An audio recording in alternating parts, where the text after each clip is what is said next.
After leading the Pistons to one of the greatest turnarounds in recent basketball history, Cade Cunningham has made the leap from not just an all-star and even all-NBA level player, but he might just be an MVP level player in this next season. And he's going to be doing all of this at just 24 years old. But winning isn't anything new for Cade Cunningham. If anything, losing is. In high school, he was nothing short but that of the best, being a freshman player on his school's varsity team.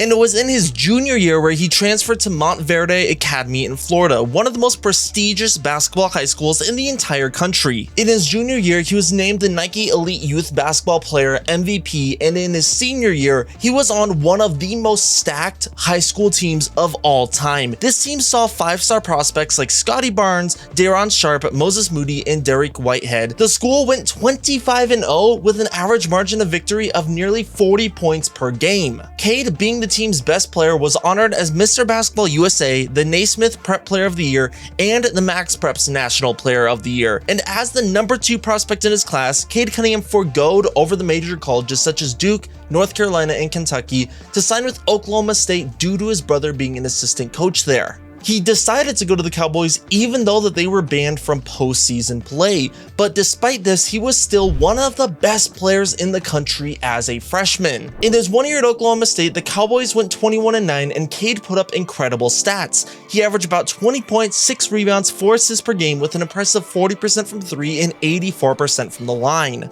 He won many awards as a freshman, but the one that was most notable was being a consensus All-American as well as the Big 12 Player of the Year. Like I said, winning and success has become the expectation for Cade, not something that he thought he would rarely see, but that's when the basketball gods decided to give him a true challenge, and that was when he was drafted number 1 overall to the Detroit Pistons. While Cade did have a solid rookie year, it was his former teammate Scotty Barnes who would take home the Rookie of the Year award, but since then Cade had continued to grow. Cade grew the amount of points he scored, rebounds he grabbed, assists, he got more efficient, he became a better defender, but just as importantly, he became a key leader on a team that sorely needed one. In 2024, the Detroit Pistons were the worst team in the NBA. They were one of the worst teams of all time. They won just 14 games, and they tied a record for the longest losing streak in NBA history, losing 28 straight games. Yet Cade was still there, and Cade was still productive. But that productivity turned over to become even better in the most recent season. Cade continued to improve, and he got the roster he deserved.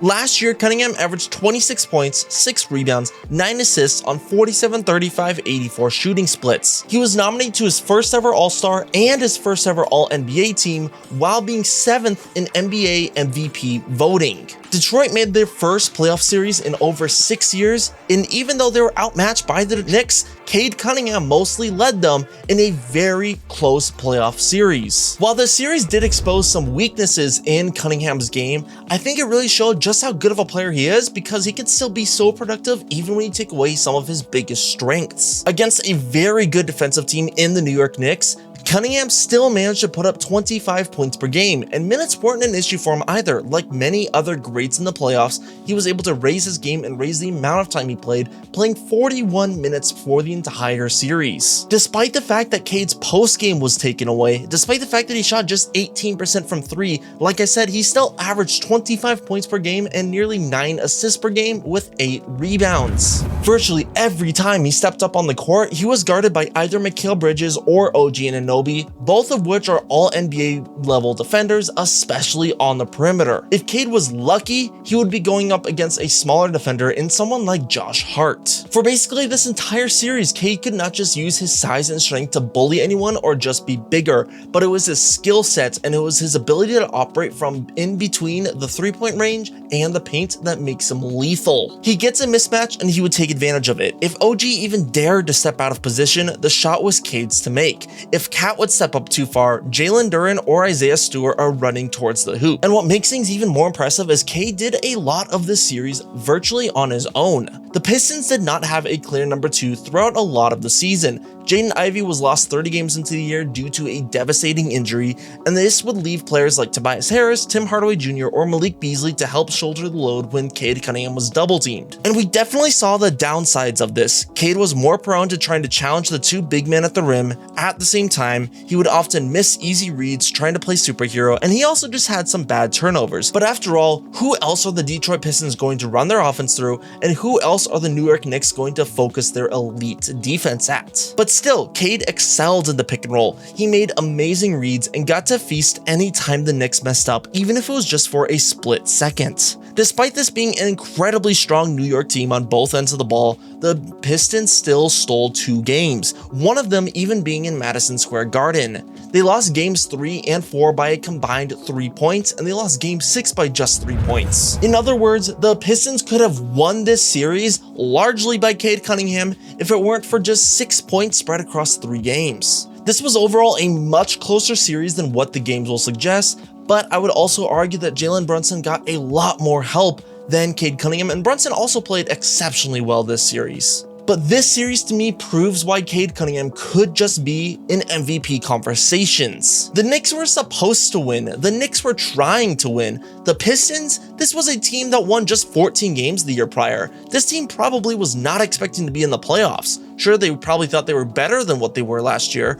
but nobody expected the Pistons be a playoff team and nearly make the second round. The Pistons went out there, proved themselves, and they found out they have one of the best young cores in the NBA with one of the best young superstars in the entire league. Cade is already putting up MVP level stats, and I think he is just shy of putting up MVP level efficiency, something that could happen next season. It's easy to look at Cade Cunningham as an average shooter. After all, he shot just 35% from 3. However, above the break and on catch and shoot attempts, he shot nearly 40%. He's also an 83% free throw shooter for his entire career, demonstrating solid and consistent mechanics. I'm not saying he's ever going to become like Steph Curry, but just imagine if he has the same progression from 3 than Anthony Edwards, and Cade Cunningham is a better free throw shooter than Edwards, and Edwards still became the league's best 3-point shooter last year. If Cade can do even just a fraction of that, I don't know how you're going to stop him. And in the mid-range area, Cade Cunningham is just as effective.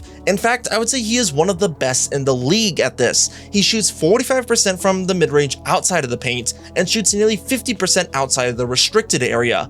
Those are marks of a deadly mid-range scorer. He's one of the best pick and roll players in the entire league, so when you add in his pull-up mid-range game or that post game that he has, he becomes a lethal scorer out of the pick and roll, and that is incredibly hard to guard. If he misses, which happens barely half of all times, then he has Isaiah Stewart or Jalen Duren, 2 of the best rebounders in the league, running towards the rim. At the rim, Cunningham is also a 57% finisher, making him one of the better slashers in the entire league. We've seen that he has the ability to go over you or around you, or like I said, with that post game. He is incredibly strong and incredibly long for his position, and that allows him to finish at the rim in any way necessary. And then you add in that famous post game and that right-handed post hook that he has, and Cunningham becomes one of the best guard post players in the league, on the same level of guys like Shai Gilgeous-Alexander or Jalen Brunson. And remember, after all of this and after all of this scoring efficiency, Cunningham is still a playmaker at his core. He is one of the best pick and roll players in the entire NBA and a very solid transition player on top of that. He averaged 6 assists his rookie year, 7.5 assists in 2024, and now 9 assists per game in 2025. Cade is receiving a bigger role and being leaned on more heavily, and the offense is getting better because of it. Cade Cunningham is slowly proving to become an offensive juggernaut, and because of this, you think he would struggle on defense, but you really couldn't be more wrong. Now, I wouldn't say Cade is an elite defender by any means, but he is certainly not a poor defender at all. He stands 6'6", weighs 220 pounds with a 7-foot wingspan, meaning he has the length, the size, and the strength to guard most players in the league. He's an active off-ball defender who gets around 2 deflections per game. That's more than average. He was 5th in all guards, contesting almost 6 shots per game, which makes sense with that wingspan and which makes sense with his activity. You take all of that into effect, and I think we're going to have to start putting Cade Cunningham in at least dark horse MVP conversations. Cade is likely going to come back even better, and so will the Detroit Pistons. This Pistons team is going to be stronger. They're going to be healthier. They're probably going to have better spacing. All of that is going to make Cade Cunningham the better player. It's going to boost his stats, it's going to lead to better play on the court, and it's going to lead for more wins in the Motor City. Cade Cunningham is just now making the jump into his prime, and I think he is ready to return to his winning styles that we saw in the past. So for all these reasons and above, Be on the watch out for Cade Cunningham to be one of the most underrated players of the year, and be on the watch out for Cade Cunningham to be a dark horse MVP candidate.